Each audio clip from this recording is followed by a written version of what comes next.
할렐루야. 영국의 소설가 우리 맥스 비어봄이라는 분이 있습니다. 이분이 지은 책 가운데 하나가 행복한 위선자라는 책이 있습니다. 이 행복한 위선자에 등장하는 주인공이 로데일이라는 친구인데 아주 이 친구가 나쁜 친구입니다. 우리가 아침, 점심, 저녁으로 밥을 먹지 않습니까? 이 친구는 나쁜 짓을 해야 인생을 살아갑니다. 매일 나쁜 짓을 하고 매일 사람을 괴롭히고 고통을 주고 아주 폐역한 짓을 해야 하루를 보내는 거죠.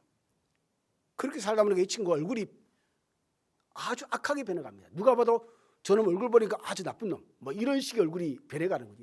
여러분, 소설입니다. 예, 소설입니다. 얼굴이 괴물처럼 변해가는 거죠. 그런데 동네 사람이 다 압니다.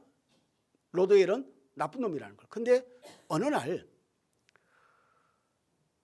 아가씨를 만나게 됩니다. 한 아가씨를. 그런데 이 로드웰이 사랑에 빠지게 되는 거죠. 첫눈에 반합니다. 그런데 그 아가씨는 너무 순수하고 순결하고 착하고 이쁘고 자기하고는 영반대 인생을 살았던 아가씨입니다. 여러분, 이 만남이 이루어지겠습니까, 여러분? 고민을 하게 됩니다. 짝사랑이 되고 고민이 되고 만나고 싶은데 방법이 없으니까 하나의 꾀를 냅니다. 성자의 가면을 쓰는 거죠.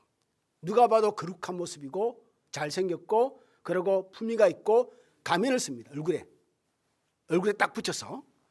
그리고 그 아가씨를 만나기 시작합니다. 그 아가씨도 보니까 그 속의 얼굴을 모르니까 가면이 진짜인 줄 알고 하루 이틀 만나기 시작합니다. 정이 들죠. 그때부터 그 아가씨를 만나고 난 이후부터 로데일은 나쁜 짓을 아예 하지 않습니다. 왜? 아가씨의 환심을 사야 되니까 매일매일 착한 일을 하는 거죠. 성자처럼 행동합니다. 말도 그리고 어투도 행동도 모든 게 성자처럼 살아가는 거죠. 그러다가 두 사람이 결혼을 하게 됩니다. 성공한 거죠. 그런데 계속해서 로데일은 그 아내의 삶을 이어가기 위해서 계속 성자처럼 살아가는 거죠. 8년이 지났습니다.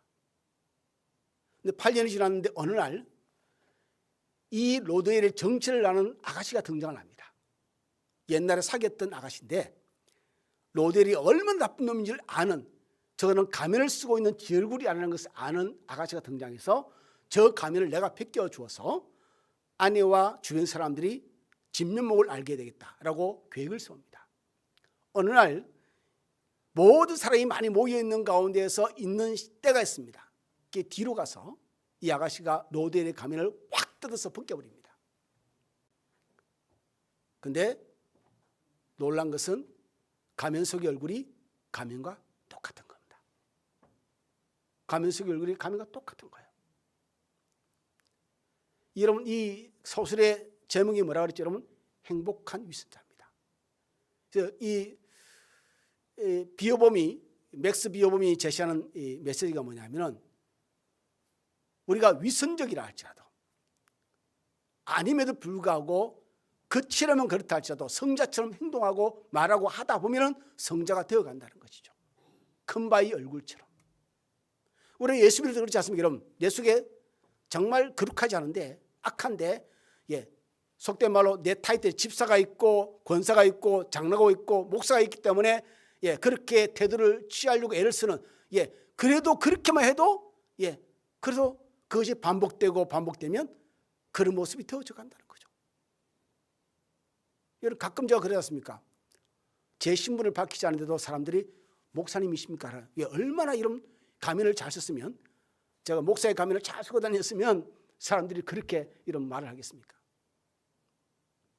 여러분, 오늘 사도 요한의 이야기를 보고 있는데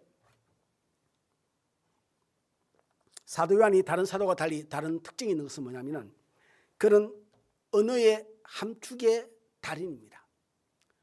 짧은 언어 속에서 많은 메시지를 담아서 전달하는 탁월한 어휘력을 가진 사람입니다. 그 어휘를 보면은 요한복음도 마찬가지고 요한 1, 3수도 마찬가지고 요한계시록도 마찬가지고 단어 속에서 많은 메시지를 담고서 우리에게 메시지를 전달합니다.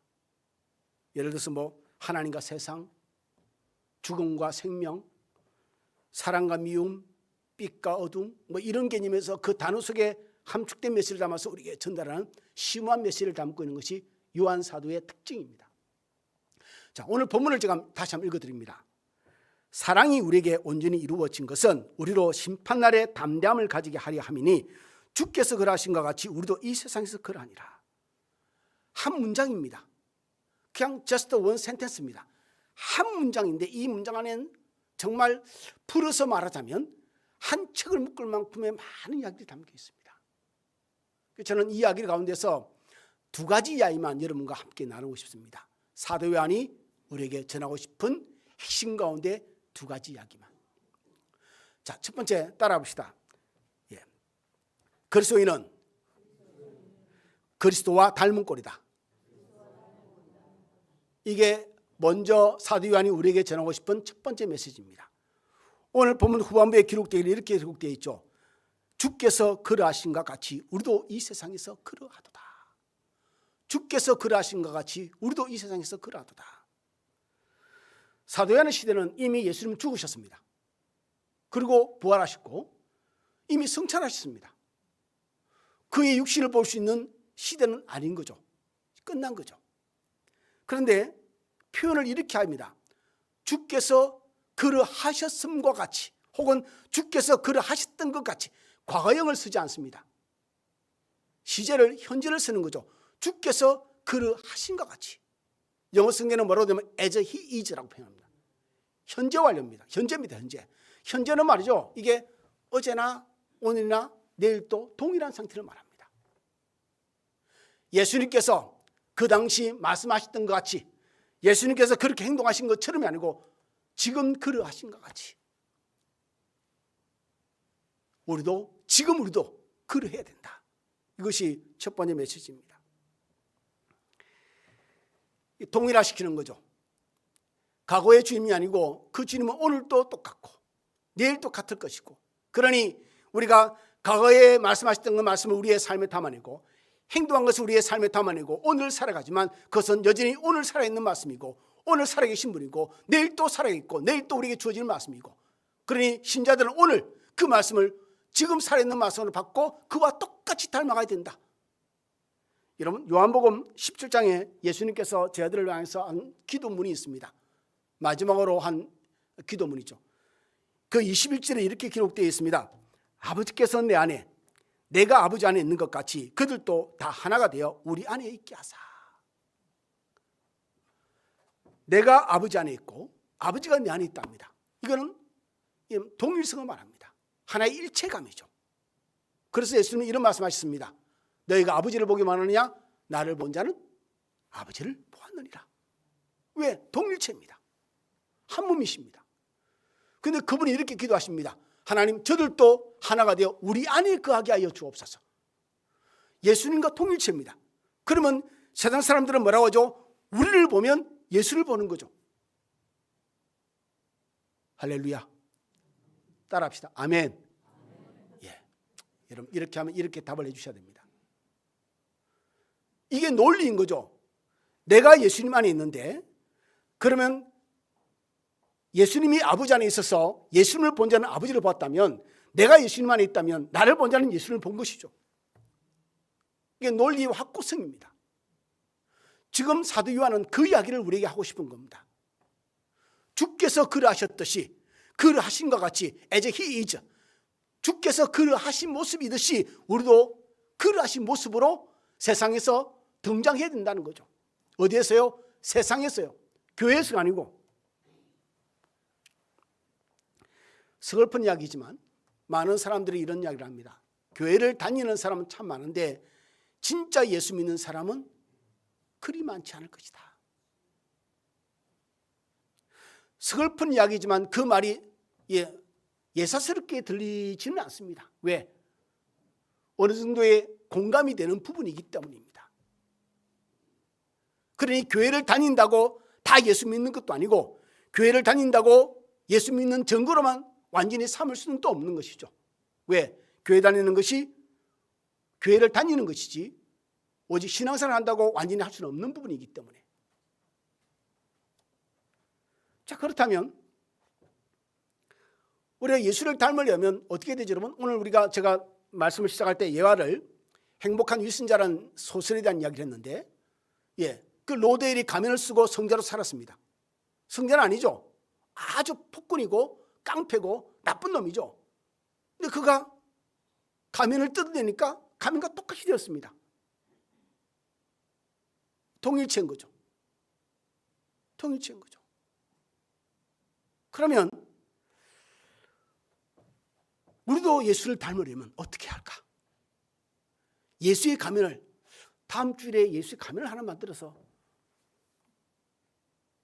이 말의 의미는 뭐냐면 큰 바위 얼굴에 그런 예와 같이 이 로데일처럼 우리도 예수께 붙어있는 방법 외에는 없는 거죠. 예수님을 계속 추앙하고 예수님을 계속 바라보고 예수님의 말투도 흉내내고, 내 속은 그렇지 않은데, 내 속은 들어오는데 예수님 모습을 닮으려고 계속 시도를 하는 거죠. 계속 시도를. 우리의 눈을 사람이 아니고 예수께 고정시켜버리는 거죠. 여러분, 사람은 말이죠, 요즘 제가 계속 겪는 일이지만 사람은 믿을 존재는 아닙니다. 사람은 믿을 존재는 아니죠. 사랑의 대상일 뿐이죠. 믿을 존재는 주님밖에 없습니다. 믿을 분은 주님밖에 없는 것이죠. 그리고 그분을 닮아야 된다는 것은 그분의 속된 말로 딱 붙어 있어야 되는 거죠. 우리가 옛날에 그런 경험 있지 않습니까? 여러분, 자석놀이 많이 하셨습니까? 그 쇠를 가지고 문대면, 계속 문대면 자석이 생기지 않습니까? 영원히는 아니고 일시적이지만, 그러면 평생 문대면 평생 자석이 되겠죠. 그렇게 예수께 치대는 거죠. 속된 말로 예수님이 귀찮다 할 만큼 계속 치대고 계속 붙어있고 계속 그러는 거죠. 사람에게 치대면 사람과 싸움밖에 안 합니다. 실망밖에 없고, 그게 우리 인생이지 않습니까? 그러니 예수와 닮아가려면 예수님이 그러하듯이, 그러하신 것처럼 우리도 그러해야 된다면 방법은 예수를 바라보고 예수께 우리의 시선을 고정시키고 우리의 마음의 주님을 더욱더 담아내고 예수께 딱 붙어있는 길 외에는 방법이 없다. 오늘 보면 17절에 후반부에 다시 한번 읽습니다. 이렇게 기록되어 있죠. 우리도 이 세상에서 그러하니라. 다른 번역본을 보면 이렇게 기록하고 있습니다. 자, 그 내용을 읽어드리면, 그리스도께서 사신 대로 우리도 이 세상에서 그렇게 살기 때문입니다. 우리도 이 세상에서 예수님과 같아지기 때문입니다.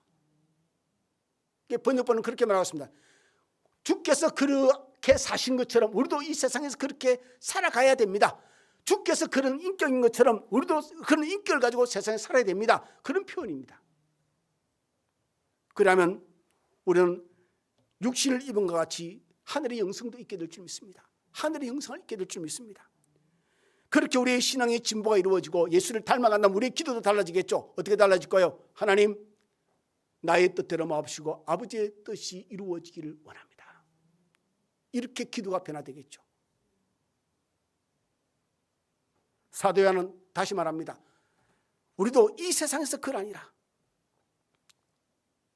자, 그러면 좀 현실적인 이야기를 해봅시다. 나는 지금 그러한가? 저를 포함해서 여러분 모두가 주께서 그러하듯이 우리도 이 세상에서 그러하도다. 그러면 이 세상에서 그러한 모습이 내게서 무엇이 있을까? 이 약한 세대, 이 폐역한 세대에서 내가 예수로서 살아가, 예수 믿는 사람으로서 예수를 닮아가고 있는 모습이 세상에서 어떻게 나타나고 있을까? 여러분, 로마서 8장 9절은 이렇게 말합니다. 하나님의 영이 없는 자는, 뭐라고 그랬죠 여러분? 그리스도의 영이 없으면 그리스도의 사람이 아니랍니다. 그런데 그걸 누가 알 수 있습니까? 우리 속에 그리스도의 영이 있는지 없는지 누가 압니까? 그러니 있는 사람은 있는 곳에서 살지만 없는 사람은 있는 척하고 살고 있지 않겠습니까 여러분? 결국은 우리가 확인할 수 있는 것은 내 안에 가득한 것이 겉으로 드러나니 우리가 어떻게 세상에 사는 모습이 내가 그리스도의 영을 가진 자인지 아닌지 우리가 어느 정도의 분별을 할 수 있는 것이죠. 그런데 오늘 본문 사도 요한은 그것을 중하게 여긴답니다. 중하게. 내 안에 그리스도의 영을 담아낼 뿐만 아니라 그것이 우리의 삶에 그리스도의 형상을 닮은 자로서 살아가는 모습으로 나타나야 된다라고 사도 요한은 우리에게 가르치고 있는 것이죠. 사랑하는 성도 여러분, 하나님의 능력이 이 세상을 창조하셨습니다. 하나님의 능력이 사람도 지으셨죠.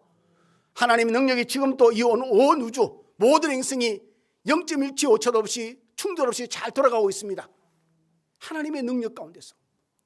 하나님의 능력이 산맥도 만드시고 높은 산과 골짜기도 만드시고 그리고 강도 바다도 만드셨습니다.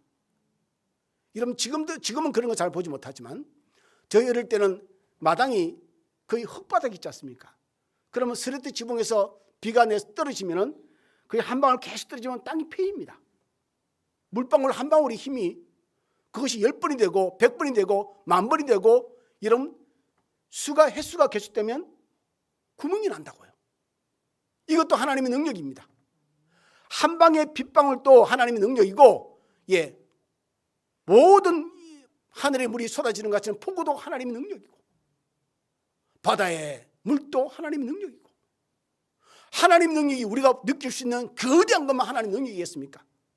우리가 스쳐 지나가는 빗방울 하나도 하나님의 능력인 줄 믿습니다. 그렇다면 하나님의 능력이, 하나님의 은혜가 우리 속에 들어왔다면 그 흔적이 우리 속에 남아야 되지 않겠습니까? 지금 사도 요한은 그 이야기를 하고 있습니다. 주께서 그러하듯이 우리도 이 세상에서 그러하도다. 하나님의 은혜와 능력이 우리 속에 들어오면 하나님의 능력은 반드시 흔적을 남기겠죠. 단지 it takes time, 어쩌면 long time, 시간이 걸릴 수 있겠죠. 사람에 따라 편차는 있을 수 있겠지만 반드시 그 능력은 나타날 줄 믿습니다. 여기에는 한 가지 조건이 있죠. 내가 그 하나님 능력을 내가 인정하고 받아들이고 순종하는가, 내 삶 가운데. 그러면 그 사람의 성향과 성격에 따라서 여러분 잘 안 되는 사람 있지 않습니까? 여러분, 자기 아집이 강하고 자기 신념이 강한 사람들은 하나님 말씀에 순종하기 쉽지 않습니다. 생각이 복잡한 사람도 마찬가지입니다. 자기 꾀가 뛰어난 사람도 잘 안 됩니다. 소위 말하면 단순한 사람이 예수를 잘 믿습니다. 그러니 하나님의 능력이 우리의 삶에 나타나는 것이 편차가 있을 수밖에 없죠. 시간의 편차가. 중요한 건 이겁니다. 편차는 있을지언정 하나님 능력이 우리에게 나타나서 우리가 받아들이면 반드시 그 변화는 일어난다. 바닥에 작은 구멍이 생기든 골짜기를 이루든 산맥을 이루든 바다를 이루든 반드시 그 결과는 나타날 것이다. 주께서 그러하듯이 우리가 예수 믿는 사람이기에 우리 세상에서 그럴 줄 믿습니다. 이것이 우리에게 던지는 첫 번째 메시지입니다. 사도 요한이 너희가 예수 믿는 사람이 아니냐, 그러니 주께서 그러하듯이 너희도 그러해야 된다. 두 번째, 따라합시다. 심판날에 담대함을 가지게 한다. 여러분, 예수 믿는 사람도 하나님의 심판을 받습니다.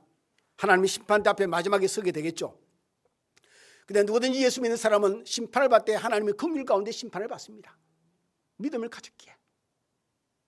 근데 여러분, 여기서 말하기를 재밌는 단어가 뭐냐면 구원받으면 구원받음이지 심판을 받으면 받음이지 심판 가운데 담대하답니다. 거리낌이 없답니다. 거리낌이 없답니다. 여러분, 아이들 학력고사 끝났죠. 근데 시험을 볼 때 뭐랬습니까? 제 성격이 그런지 저는 그랬습니다. 공부를 열심히 해놓으면 시험날 즐겁습니다. 왜? 공부 잘 해놨으니까. 그냥 문제 오면 쓰면 되니까. 틀렸다? 괜찮죠? 그게 내 능력이니까. 그만큼 열심히 했다는 거죠. 준비를 잘했다는 겁니다. 담대할 수 있는 이유를 오늘 본문에 사도 요한은 밝히고 있습니다. 이렇게 말하고 있죠. 사랑이 우리에게 온전히 이루어진 것은 우리로 심판날에 담대함을 가지게 하려 함이니 주께서 그러하신 것 같이 우리도 이 세상에서 그러하도다. 여러분, 사랑이 온전히 이루어지면 그 모습을 주께서 그러하듯이 우리가 세상에서 그렇게 살면 이것이 하나입니다. 다른 이야기가 아닙니다. 사랑을 온전히 이룬 것과 주께서 그러하듯이 우리도 그렇게 사는 것과는 별개의 이야기가 아닙니다. 같은 이야기를 담고 있습니다. 그런데 사랑이라는 단어는 너무 우리가 잘못하면 추상적으로 혹은 편협되게 이해할 수 있는데 우리의 삶입니다. 하나님 인격을 담은 자의 보편적인 삶을 이야기하는 거죠. 여기서 우리가 한번 질문을 던져볼 필요가 있습니다. 심판대 앞에 설 때에 나는 어떤 질문을 받을까? 이건 참 중요한 질문입니다. 자, 이렇게 질문할 수 있겠죠. 너는 무엇을 믿었느냐? 너는 무엇을 믿었느냐?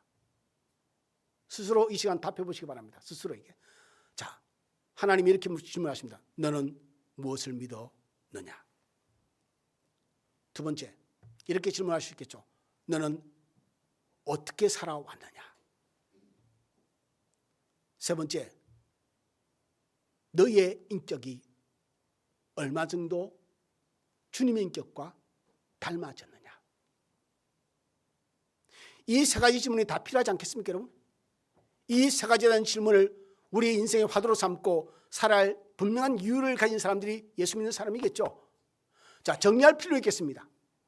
자, 구원은 오직 믿음으로 받습니다. 이 신득이 마음으로 믿어 의에 이르고 입으로 신해서 구원을 얻습니다. 예수를 믿음으로 우리는 하나님의 자녀가 되고 하나님의 나라에 들어가는 우리는 사람이 됩니다. 그런데 여기서 한 가지 더, 이것으로 끝나는 게 아니죠. 내 속에 들어온 이 하나님의 은혜와 하나님의 능력과 이 축복은 뭐냐면 나를 예수를 닮아가도록 이끌어 나가십니다. 예수를 닮은 자로서 살아가도록 우리를 이끌어 간다고요. 이게 방향입니다. 그래서 평생을 예수 믿고 난 뒤에 구원을 받았지만 이 땅에 사는 동안은 예수를 닮아가는 자로 살도록 만들고 천국 가게 만드십니다. 이게 첫 번째, 두 번째, 세 번째 질문이 다 들어간 내용입니다. 너는 무엇을 믿었느냐? 어떻게 살았느냐? 어떻게 너의 인격이 변화되었느냐?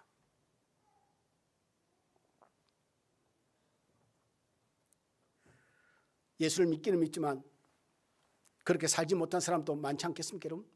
많을 겁니다.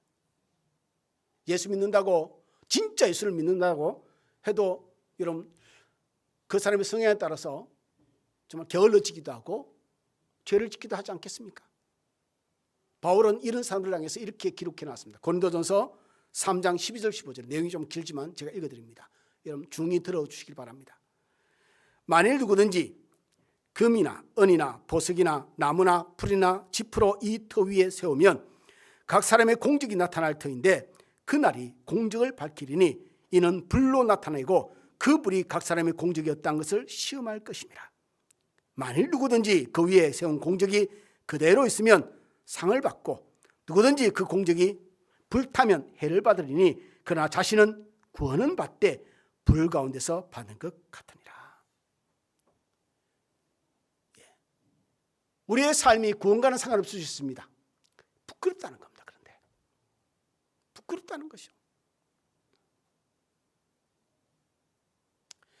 예수를 믿고 구원을 받는데 구원받은 자로서 살아내지 못한 거죠. 하나님의 사랑을 입었고 스스로 고백하기를 하나님 사랑합니다 고백했지만 하나님의 사랑한 자로서 살아내지는 못한 거죠. 그게 부끄러운 거죠. 거기에 대한 책망은 분명히 있을 겁니다. 그러나 우리의 영혼은 구원하십니다. 예, 우리가 믿음을 가질게. 그래서 저는 이야기를 하는 겁니다. 사도 요한은 구원에 대한 이야기를 하는 것이 아니라 구원 그 이후의 삶에 대해서 너희가 주님을 닮아가야 된다. 주께서 그러하신 것처럼 너희의 인성이, 너희의 삶이 주님을 닮아가야 된다. 어디에서요? 반드시 그분을 여러분 기억해야 됩니다. 이 세상에서.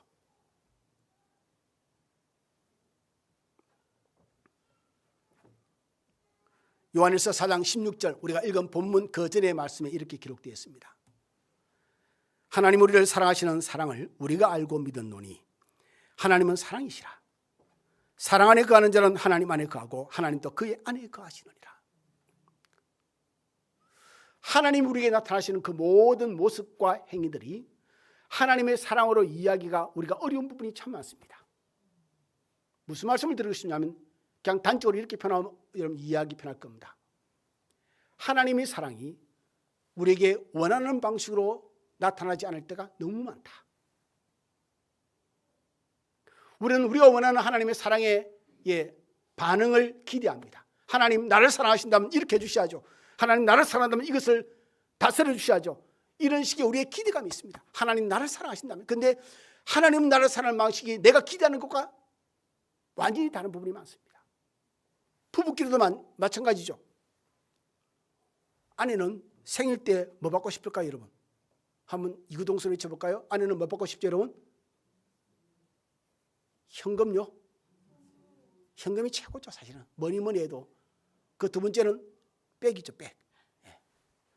뭐 프라다 아니면 좀 더 올라가면 헤르메스 이렇게 수천만 원 하는 백 하나. 근데 이놈의 남편은 내 속을 모르고 아예 돈을 주지. 뭐 거창한데 막 예약을 해놨으니까 좋은 데가 식사만 하자요. 돈도 안 줘요. 선물도 안 줘요. 한 번, 두 번은 괜찮은데 짜증이 나요. 이거 그냥 집에서 그냥 간단히 먹으면 되는 거를 왜 수십만 원짜리 밥을 이렇게 먹고 나한테는 돌아오는 게 아무것도 없어요. 라면 끓여 먹거나 이걸 먹거나 한 끼는 한 끼인데, 여러분 아내의 기도와는 달리 남편은 무디입니다. 근데 여러분 남편이 아내를 사랑하지 않을까요? 단지 표현이 다를 뿐입니다. 남편이 아내를 바라보며 아내가 이걸 해주면 아내가 좋아하겠지 라는 개념과 아내가 생각할 때 내가 나를 사랑하면 이걸 해줘야지 라는 거가 대화가 잘 안 되면 모릅니다. 여러분 대놓고 말씀하세요. 여보 다음에는 내가 봐놓은 게 있어요. 사진을 찍어서 보내주세요. 그냥. 그게 여러분 솔직한 겁니다. 저희는 그래요. 저희는 만약 원하는 게 있으면 이야기를 해요. 원하는 게 없으니까 30년 넘게 살아도 말을 안 합니다. 그냥. 왜? 굳이 원하는 게 없거든요. 그냥 밥 한 끼 먹고 넘어가면 아니 기억하지 않아도 it's okay. 괜찮습니다. 괜찮습니다. 저희는. 무슨 말씀을 드리는 핵심은 뭐냐면 사랑이라는 단어가 우리가 원치 않는 형태와 모습으로 우리의 삶에 많이 나타난다는 것이죠. 그래서 사랑이 아니라고 말할 수 있습니까, 여러분? 아니죠. 사람마다 사랑하는 방식이 다르고 표현하는 양도 다르고 그리고 느낌도 다릅니다. 하나님 우리를 사랑하는 방식이 내 뜻과 같다면 우리는 벌써 망했습니다. 우리는 폐역한 인간이 됐을 겁니다. 하나님이 방식으로 우리를 사랑해 주시기 때문에 우리가 이 정도 여기까지 온 것이죠. 그게 바로 우리가 하나님을 어떤 분이 알기에 우리가 부딪힘 속에서도 버티는 이유가 거기에 있는 겁니다. 그래서 저는 마지막으로 이 말씀을 여러분과 함께 전하고 말씀을 마치고 싶습니다. 요한일서 3장 2절 말씀입니다. 제가 읽어드릴 테니까 여러분 잘 들어보시기 바랍니다. 사랑하는 자들아, 우리가 지금은 하나님의 자녀라. 장래에 어떻게 될지는 아직 나타나지 아니하였으나 그가 나타나시면 우리가 그와 같을 줄을 아는 것은 그의 참모습 그대로 볼 것이기 때문이니 주를 향하여 이 소망을 가진 자마다 그의 깨끗하심과 같이 자기를 깨끗하게 하느니라.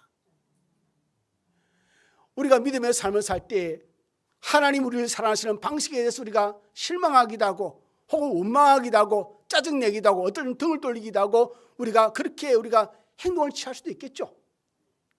많은 사람들이 인정하는 그래 저 모습이 대단한 신앙인의 모습이야 라고 아닐 수도 있겠죠. 여러분 제가 말씀드렸지 않습니까? 사람마다 편차가 다르다고. 우리가 매 순간마다 하나님의 우리를 다스리심에 예수라고 대답하는 사람은 없을 겁니다. 자기의 성향과 고집이 있고 성질이 있고 그리고 안 좋은 부분도 있기 때문에 중요한 것은 이거죠. 주께서 그러하듯이 우리도 그래야 된다. 이 마음을 가지고 그럼에도 불구하고 예수를 닮으려고 그래도 예수 믿는 자로 살고 싶어서 살아가려는 마음이 중심에 있느냐. 넘어질 수도 있겠죠. 죄를 지을 수도 있겠죠. 근데 어느 날 우리가 죽어서 주님 앞에 섰습니다. 주님 앞에 서보고 주님의 본모습을 보게 되죠. 정말 고린도전서 13장에 기록되어 있듯이 그때에 우리가 거울을 보듯이 희미한 게 아니고 그때는 페이스 투 페이스 얼굴과 얼굴을 맞대고 볼 것인데 그때 주님의 얼굴이 우리 얼굴이 주님과 닮았답니다. 할렐루야. 이게 요한일서 3장 2절에 요한이 우리에게 전하는 메시지입니다. 우리가 그와 같을 줄을 아는 것은 그의 참모습을 보게 됩니다. 우리는 늘 부족하다 이렇게 살았어. 하나님 죄송합니다 라고 살았는데 보니까 우리가 언제 어떻게 변했는지 모르지만 주님과 닮아 있습니다. 우리가 예화중에 로데엘이 이야기한 것처럼 로데엘은 마음에 얼마나 속된 말로 마음에 죄책감이 있겠습니까? 아내를 속이고 결혼했죠. 지금도 그는 아내를 속이면서 거룩한 채 살겠죠. 그런데 그의 속에는 가면과 같이 똑같은 성자의 얼굴이 이미 갇혀버렸습니다. 오늘 사도 요한이 우리에게 외치는 메시지가 그렇습니다. 주께서 그러하듯이 우리도 그래야 된다. 세상 가운데서 넘어질 수도 있겠죠. 실수도 있고 실수할 수도 있고 죄를 범할 수도 있겠죠. 그러나 중심에 여러분 이 마음을 가지시기 바랍니다. 주께서 그러하듯이 우리도 그와 닮아가야 된다. 여러분 요한일서 3장 2절 후반부에 마지막에 사도 요한이 던지는 메시지가 뭐죠? 이렇게 던집니다. 그의 깨끗하신 것 같이 자기를 깨끗하게 하는 삶을 살아야 된다. 또 더러워졌다고 낙담하고 뒤로 물러서지 말고 그래도 깨끗해지기 위해서 주님을 닮기 위해서 또 애를 쓰자. 또 그렇게 살아가자. 괜찮다. 한두 번 넘어져도 상관없으니 그래도 주님을 바라보며 또 나아가자. 그러다 보면 사도 요한의 말씀처럼 주께서 그러하듯이 우리도 그래하게 될 줄 믿습니다.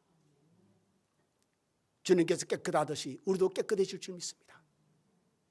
그래서 여러분 이 교회에서 들은 말씀과 예배드리는 이 모습으로 그것이 가정에서 이루어지고 세상에서 이루어지는 주께서 그러하듯이 우리도 그래야지는 인생이 되기를 주님으로 축원을 드립니다. 기도하겠습니다.